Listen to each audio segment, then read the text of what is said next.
Porque tudo que vai, volta. Talvez seja sorte ou talvez o destino, mas de qualquer maneira, volta. O que foi que Dick disse no dia em que me deu o cofre? Quando o aluno está pronto, o mestre aparece.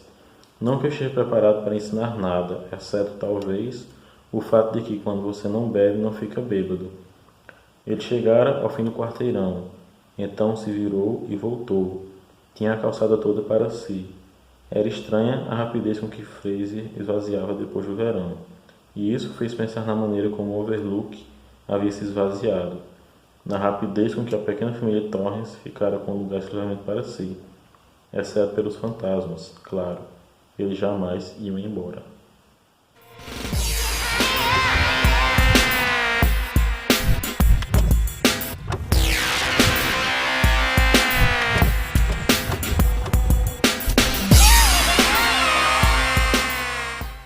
Seja muito bem-vindo. Eu sou Aman Siqueira e você está no Quixotado, o seu programa de literatura.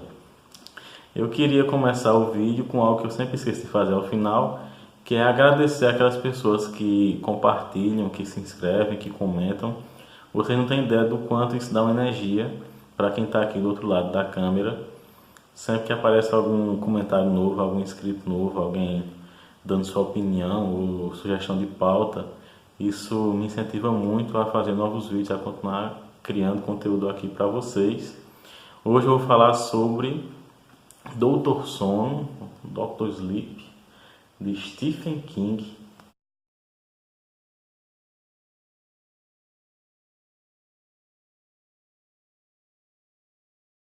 O Dr. Sleep, Doutor Sono, é a continuação de O Iluminado, The Shining, que talvez uma tradução depois desse livro aqui fosse mais acurada sendo A Iluminação, né? E não O Iluminado. Mas vamos falar sobre o enredo do livro e depois a gente discuta essas outras questões.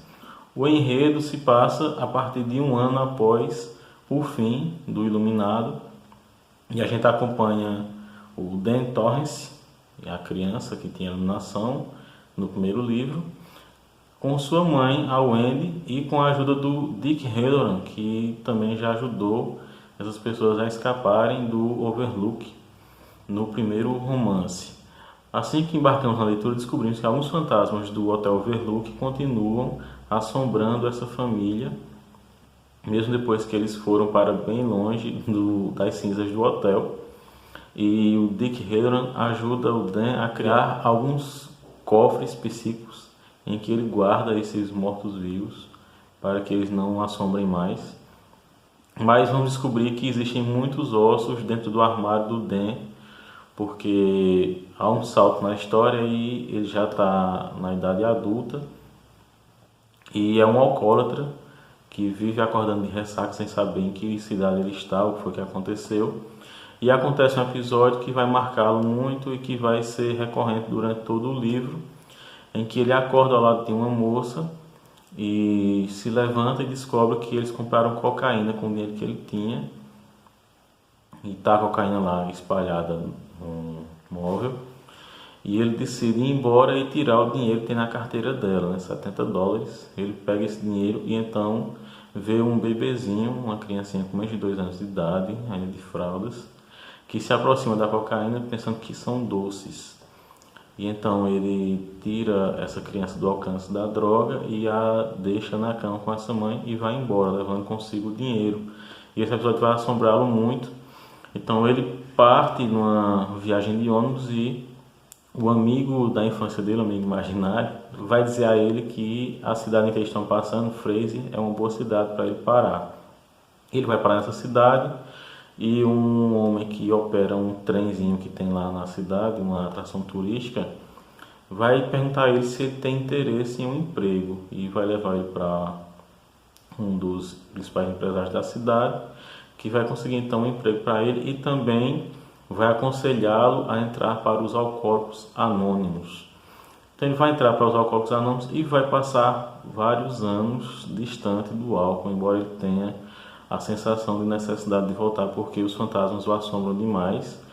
A iluminação, né, esse poder que ele tem de ler mentes, de sentir, o assombra muito, então ele prefere a sensação do álcool tornando-o inconsciente, do que a sensação da iluminação o fazendo ter consciência de coisas que ele não gostaria. Mas ele vai vencer esse sentimento e vai ficar fora do alcoolismo. E inclusive vai começar a usar a iluminação que ele tem para auxiliar as pessoas do local onde ele vai trabalhar, que é um asilo para pessoas idosas, né, já em fim de vida. E ele ajuda, juntamente com um gato de nome Asriel, ou Eze, a essas pessoas passarem, digamos assim, né, as pessoas a morrerem. Por isso ele vai receber o apelido de Doutor Sono, Dr. Sleep, que é o título do livro. Então o título do livro se deve a essa habilidade dele de ajudar as pessoas a morrerem. Em determinado momento do livro, inclusive, ele vai dizer algo bem interessante. Ele vai dizer que a morte é um milagre tão impressionante quanto a própria vida. Então vai seguir esse núcleo da história do Dan, mas a história vai seguir outros núcleos também. Vai seguir o núcleo da Abra, que é uma menina que nasce também com esse dom, só que bem mais poderoso. Inclusive ela meio que prevê, ainda com 2, 3 meses de idade, o 11 de setembro, ela começa a chorar e chora demais, ninguém consegue acalmá-la, até que o segundo avião derruba a segunda torre e aí ela para, simplesmente, quando eles veem a notícia do que aconteceu. Ela tem vários dons, inclusive é telecinésia. Numa festa de aniversário dela, em que tem um mágico fazendo alguns truques com garfos, ela decide fazer truques também e consegue levantar todos os garfos da cozinha e fazê-los flutuar. E a família fica, é claro, bem assustada com isso. Mas esses dons ela vai depois aprender a controlar e a não demonstrar que os tem ainda. E existe um terceiro núcleo, que é do verdadeiro nó, que são uma espécie de vampiros de essência, digamos assim. São pessoas que vivem centenas de anos, ou até milhares, e que eles vêm aí desde o tempo das caravanas. Eles vão viajando ao longo do país, no caso desse grupo aqui, especificamente, em trailers, aquelas imensas caravanas de trailers que acontecem muito lá nos Estados Unidos. E eles vão viajando e sequestrando crianças que tenham a iluminação. E aí eles pegam essas crianças, as torturam e as matam para absorver o que eles chamam de vapor, que seria a essência desse poder. E isso os torna mais poderosos e os faz viver eternamente, digamos assim. Então são vampiros de essência. E o Stephen King vai costurando a história de forma a mostrar esses 3 núcleos de narrativa até que eles vão se encontrar. Eles vão se encontrar porque existe uma criança que de certa forma vai ter alguma relação com a Abra, e essa criança é sequestrada por esse verdadeiro nó. Eles a matam, né? Torturam e o matam, e ela vai sentir essa ausência dessa criança. Num panfleto desses de loja, né, na última folha, eles colocam fotos de crianças desaparecidas e ela vai tocar a foto dele e vai saber o que foi que aconteceu, quem foi que matou esse menino. E ela então decide ir atrás dessa pessoa que fez isso. E a líder do verdadeiro nó é Rose, que tem um poder telepático também muito forte. E as duas começam a meio que se gladiar telepaticamente, a entrar uma na cabeça da outra, tentando controlá-la. A Rose vai perceber que a Abra é muito poderosa e então decide de qualquer forma pegá-la, até porque ela já sabe que existe esse verdadeiro nó e que pode inclusive denunciá-la. Essa situação vai se agravar ainda mais porque esse menino que eles mataram estava com sarampo, estava inoculado com o vírus do sarampo, e então as pessoas do verdadeiro nó começam a pegar essa doença e eles não têm o costume de se relacionar com vírus humanos. E o sarampo é muito perigoso para um adulto normal, né? Imagina um adulto com centenas de anos que não costuma adoecer. Então eles começam a adoecer e a morrer.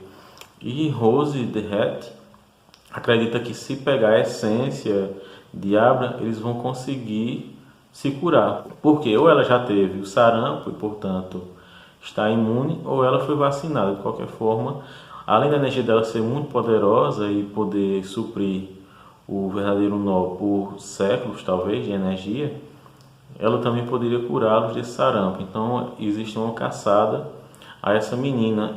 E Abra tem uma relação psíquica muito forte com o Dan. Desde os 2 meses de idade ela já tinha algum contato telepático com ele. Ela conseguia, de certa forma, gritar dentro da cabeça dele, embora ele não soubesse de quem se tratava. E ela inclusive tem uma amizade com um amigo imaginário da infância dele. E ela começa a conversar com ele deixando mensagens num vidro, e então ele responde dentro da cabeça dela. Eles vão ter então essa relação, e aí ela recorre a ele para que a ajude a pegar a Rose Derrete pelo crime que ela cometeu, né, pela morte desse menino.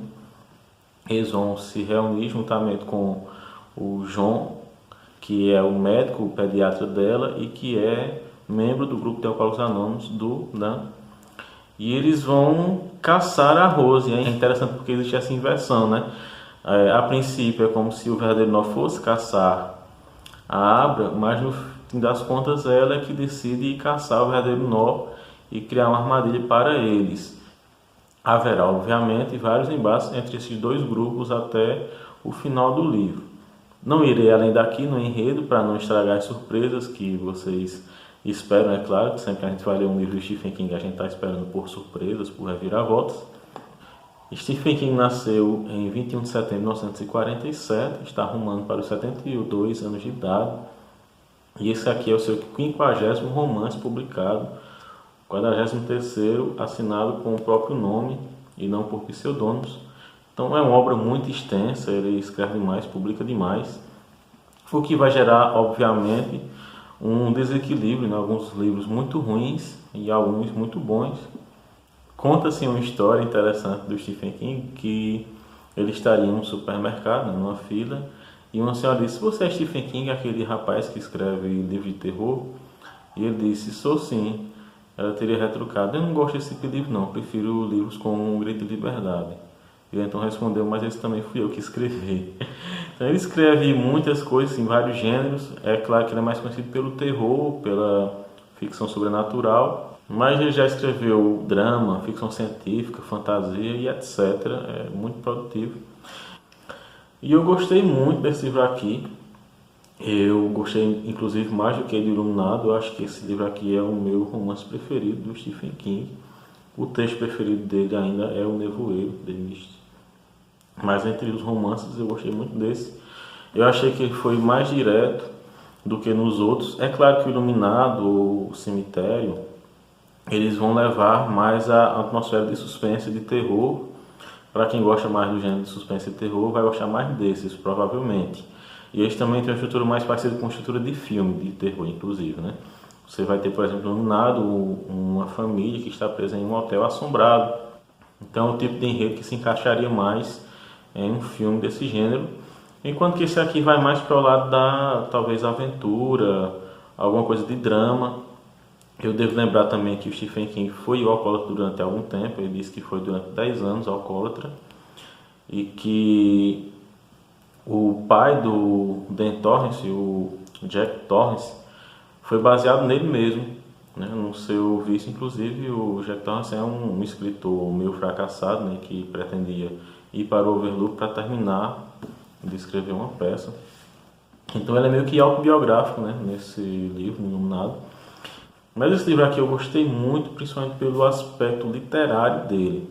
Eu achei que as descrições que ele faz, o desenvolvimento dos personagens, inclusive algumas citações que ele faz de Shakespeare, de Ezra Pound, alguns poemas que ele faz a avó da Abra escrever, né? Ela seria uma grande poetisa de origem italiana.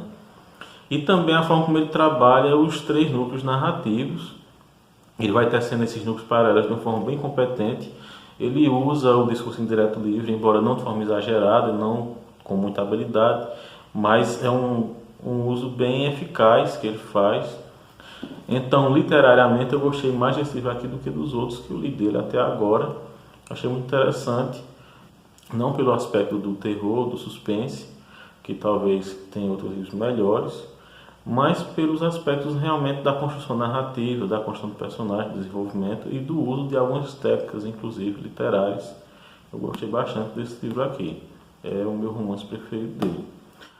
Eu acredito que logo logo vai haver adaptações reunindo o Iluminado com o Doutor Sono. Talvez uma série de TV aí surja com essas duas obras reunidas em uma única série. E seria interessante, ele é muito visual. As descrições que ele faz das cenas deixa você bem instigado para vê-las na telinha, né? Ou na telona do cinema, com efeitos especiais, né? Bem feitos. Fica a indicação, é um livro que eu gostei bastante. Espero que vocês tenham gostado do vídeo e a gente se vê no próximo Quixotado, seu programa de literatura.